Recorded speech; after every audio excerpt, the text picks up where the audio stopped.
Hey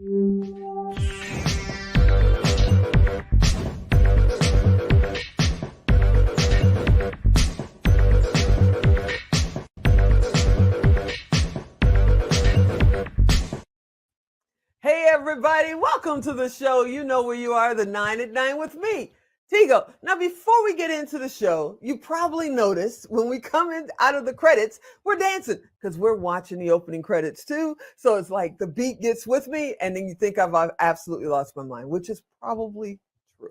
Anyway, back to the show. So you know I love bringing in experts. You know I love bringing in amazing women that are just blazing trails all over the world.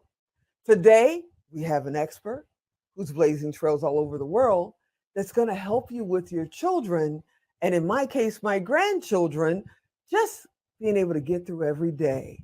So, who's here? You have to sit right there. And then you'll find out when we come right back. Expert Talk is sponsored by Pod Nation TV, the podcast to broadcast network.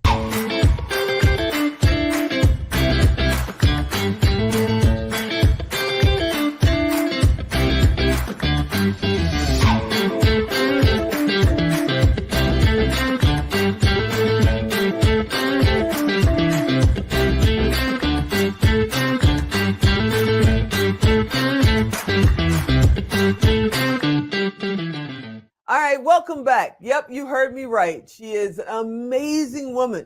She's also an amazing speaker, TEDx 3 times. She's CEO of Conscious Parenting Revolution, and she's here to kind of get me in line so I can connect better with my grandchildren. That's right, Katherine Sellery is here. Hey, Katherine, what's happening? Hey, it's so great to be here with you, T. I always love this. I always love it too. I hope you become a regular because you know, you really do help me connect with my grandchildren, you know, and my grown children. Totally.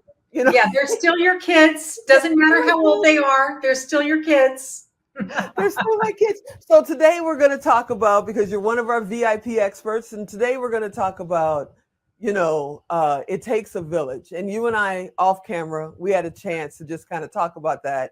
And when I was a kid, it takes a village meant a whole new thing. You know, it was a whole nother subject matter. You got punished on your way home from the neighbors back then. So in your world, what does it takes a village mean to you? So Mahatma Gandhi once said that you must be the change you want to see in the world. I think we've all heard that before. And he encouraged his followers to come together and create that change. So, you know, the conscious parenting revolution is truly in line with that mindset that, you know, effective positive change at home is no different than from the micro home to the macro society. So to become more conscious, we really need community of like-minded people to come together with us, learn and grow. And it does take a village. It takes the support of people around us who are also working it out. And it, you know, it always feels better when you're not alone. And so parents often can feel alone. They can feel like they're in this by themselves, and they just get so much support when they come together as a community. So when you talk about that, I mean, we're supposedly coming out of COVID, but as we speak right now, there are 25 million people on lockdown in China. So are we really coming out of this whole COVID thing? You know, we have been separating as a community for generations now. You know, in Vegas, you can live next door to somebody for 10 years, and other than knowing what kind of car they drive, you really don't know who they are. Oh, that's the lady with the Ford that lives next door. How do you connect? Because COVID has made us separate even more. We don't even know who our community is anymore. You know, that's really true. I mean, but on the other hand, what COVID has done is it's provided us with, you know, this sort of Zoom experience where we connect by sitting in my living room and you sitting in your living room. And we can do that and create community anywhere in the world just because we're connected. I mean, there's all of these, you and I were talking about this earlier too, the upsides and the downsides to technology. This is actually one of the upsides. You know, the fact that we can actually connect electronically with other people, whether it's people in our families, or we can extend it to people in our own neighborhoods or people in our own school systems, because we are now connected. You know, it had to be. And one of the things that I don't think has come out as much as could is that those networks that are created where somebody in a, for example, a school system has actually got a whole community's Zoom, ability to connect us by Zoom and Right. can create. So this is the perfect opportunity for somebody to step up in a leadership role in the PTA or the PFO or the administration and say, hey, would it help you if we created just opportunities for you guys to have a hangout? Oh, nice. Right? No, that's an Share. amazing idea. Yeah, because it's that sense of, we might live a few blocks from each other, but at various times throughout the year and a half, 2 years, we couldn't really hang together. Right. And some people you would see in neighborhoods with, they would do the social distancing, they would do the masking up, and they would create ways that they could be together, safely in COVID. Hmm. And that helped them emotionally because we all have a certain amount of bandwidth. And when our bandwidth gets, so small, then the slightest thing can upset us. And we, I'd like to say children are people too. It's one of my main cornerstones. But the other part of that, the other leg on that stool is parents are people too. And when we begin to see everybody as humans, we all share the same needs. And we all have the ability to some extent to meet our needs. But then there are times when we can't. And Right. those times arise when, the bandwidth gets smaller and smaller, which is when, things like mindfulness, meditation, breathing, ways that we become more centered and more expansive. And the ability to sometimes just share with someone else, I'm having a hard day. I'm really struggling to meet my needs. Have you ever had that problem? Have you Oh, struggled with yeah. needs, right? And Oh, yeah. sometimes Everybody just does. sharing that, you have somebody who's there just as a sounding board saying, totally been there. No, That's I totally get that. I totally helpful. get that. Yeah, I totally get that. But at the same time, it's been 40 years. Yes, I'm that old since I was in high school, and it hasn't changed much. The only motivation you really get is if you're in sports. The only groups that you get is if you're in sports. It's like if you're a regular kid, quote unquote, in the school, you have your few friends. The parents really never meet each other, and you just kind of go through it. And the parents are like, basically, suck it up, buttercup. We're just going to get through it. You're a teenager, shut up and do what Mhm, I'm telling you, that kind of a mhm, thing. So, mm, how do they know, hey, maybe I do need to reach out and find mm, a group? How do I know that, this is not normal, that Billy is reacting this way, or I'm not being the best that I can be because of the way I'm reacting? Because we all mm, kind of do this parenting thing in a bubble. So, how do you mm, know when it's time? mm. Yeah, I guess I would say that the way I know people don't know is when they reach out. So people will reach out to someone like me or a different type of resource like me because they're not fulfilled as a parent or they're not fulfilled in the relationship they've generated and created with their child and they're Mhm. feeling like, gosh, I just don't know what's going on in this person's inner world.